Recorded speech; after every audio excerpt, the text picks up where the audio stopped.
Halo, good morning. Di mentang adon sini sa lumparing ngawan bu ya ikong ya gini ki products ke bagi kwa. Arteli gini ki products ba ikong ikwa.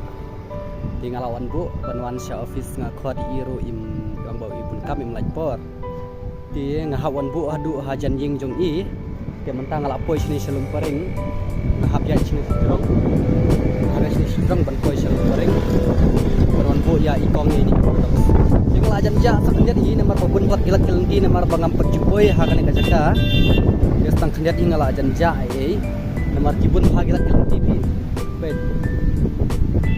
kalau ajan ja so kendiat hakan yang kajaka nomor bangam per itu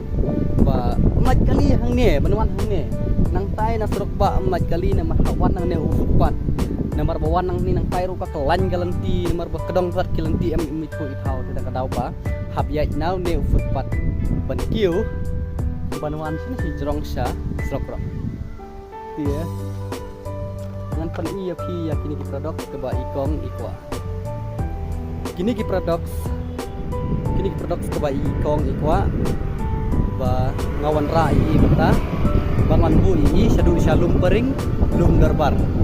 ngelawan rai ini produk si ikong ikwa ini ki produk arteli ngelawan rai ini di komentar nak kajing share jong ay status ngalak ban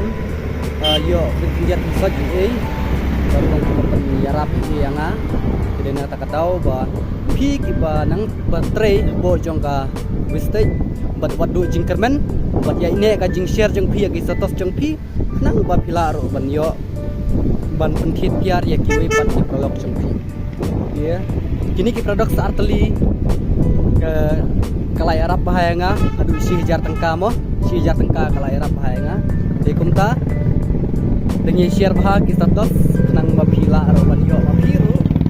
banwan bu nang porsak bu kumbayo manga bet mentang ngayo gini produk arteli ban lebu ya ikong de mentang adun calung paring lum darbar ban lebu ya kini ki produk ketang kamta unwishful kini kita ki produk jangka bestek ini day asyun natural di krim nah kene kedai Colgate kene dan asyu whitening toothpaste whitening toothpaste kene para tiap step dengan kami masih nyat use na kene to ne day asyu vitamin C facial foam